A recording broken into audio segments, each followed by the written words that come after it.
ಯೇಸು ಕ್ರಿಸ್ತನ ನಾಮದಲ್ಲಿ ನಿಮ್ಮೆಲ್ಲರನ್ನು ವಂದಿಸುವಂತವನಾಗಿದ್ದೇನೆ. ಈ ಬೆಳಗಿನ ಜಾವದಲ್ಲಿ ವಾಕ್ಯ ಓದಿಕೊಳ್ಳೋಣ. ರೋಮಾಪುರದವರಿಗೆ ಬರೆದ ಪತ್ರಿಕೆ 10ನೇ ಅಧ್ಯಾಯ 9ನೇ ವಚನದಿಂದ 10ನೇ ವಚನದವರೆಗೂ ಓದಿಕೊಳ್ಳೋಣ.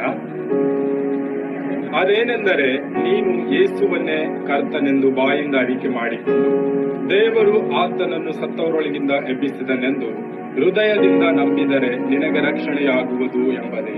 ಹೃದಯದಿಂದ ನಂಬುವುದರ ಮೂಲಕ ನೀತಿಯು ದೊರಕುತ್ತದೆ, ಬಾಯಿಂದ ಅರಿಕೆ ಮಾಡುವುದರ ಮೂಲಕ ರಕ್ಷಣೆಯಾಗುತ್ತದೆ. ಕರ್ತನಲ್ಲಿ ಪ್ರೀತಿಯುಳ್ಳ ದೇವಜನರೇ, ನಾನು ಈ ಲೋಕದಲ್ಲಿ ಜೀವಿಸುವಾಗ ಅನೇಕ ವರ್ಷಗಳು ನಾನು ಕೂಡ ಈ ಲೋಕದ ಜೀವಿತವನ್ನು ಜೀವಿಸಿದೆ. ನಾನು ಈ ಲೋಕದಲ್ಲಿ ಜೀವಿಸುವಾಗ ಒಬ್ಬ ಸೇವಕರು ಬಂದು ನನಗೆ ಸುವಾರ್ತೆಯನ್ನು ಹೇಳಿದಾಗ ನಾನು ನಿಜವಾದ ದೇವರು ಯೇಸು ಕ್ರಿಸ್ತನೆಂಬುದಾಗಿ ನನ್ನ ಹೃದಯದಿಂದ ನಂಬಿದವನಾಗಿ ನನ್ನ ಬಾಯಿಂದ ಅರಿಕೆ ಮಾಡಿ ನಾನು ರಕ್ಷಣೆ ಹೊಂದಿಕೊಂಡೆ. ಈ ಒಂದು ದಿನದಲ್ಲಿ ನಾನು ರಕ್ಷಣೆಯ ಅನುಭವವನ್ನು ದಿನನಿತ್ಯವೂ ಜೀವಿಸುವಂತವನಾಗಿದ್ದೇನೆ. ದೇವರು ಪ್ರತಿನಿತ್ಯವೂ ನನ್ನನ್ನು ಕರ ಹಿಡಿದು ನಡೆಸುತ್ತಾನೆ.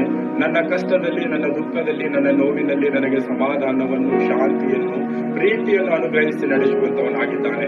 ಈ ಒಂದು ದಿನದಲ್ಲಿ ನಾವು ಈ ಲೋಕದಲ್ಲಿ ಜೀವಿಸುವಾಗ ಯಾರೆಲ್ಲ ಯೇಸು ಕ್ರಿಸ್ತನ ನಾಮವನ್ನು ಆನ್ಲೈನ್ ಮುಖಾಂತರ, ವಾಟ್ಸ್ಆಪ್ ಮುಖಾಂತರ, ಇನ್ಸ್ಟಾಗ್ರಾಮ್ ಮುಖಾಂತರ, ಫೇಸ್ಬುಕ್ ಮುಖಾಂತರ, ಕರಪತ್ರಗಳ ಮುಖಾಂತರ ಯೇಸುವಿನ ನಾಮವನ್ನು ತಿಳಿದವರಾಗಿದ್ದೀರೋ, ಈ ಒಂದು ದಿನದಲ್ಲಿ ರಕ್ಷಣೆ ಹೊಂದಿಕೊಳ್ಳುವಂತ ಸಮಯವಾಗಿದೆ.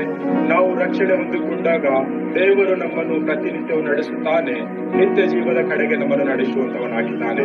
ಈ ಒಂದು ಕ್ಷಣದಲ್ಲಿ ನಮ್ಮನ್ನೇ ನಾವು ಪರೀಕ್ಷೆ ಮಾಡಿ ನೋಡಿಕೊಳ್ಳೋಣ. ನಾವು ರಕ್ಷಣೆ ಹೊಂದಿಕೊಳ್ಳುತ್ತಾ ಇದ್ದೇವಾ? ಈ ಲೋಕದ ಜೀವಿತವನ್ನು ಜೀವಿಸ್ತಾ ಇದ್ದೇವಾ? ನಮ್ಮನ್ನೇ ನಾವು ಪರೀಕ್ಷೆ ಮಾಡಿ ನೋಡಿಕೊಳ್ಳೋಣ. ಕರ್ತನು ಈ ವಾಕ್ಯ ನಮ್ಮೆಲ್ಲರ ಆತ್ಮೀಯ ಬಗೆಗೆ ಆಶೀರ್ವದಿಸಲಿ. ಆಮೆನ್.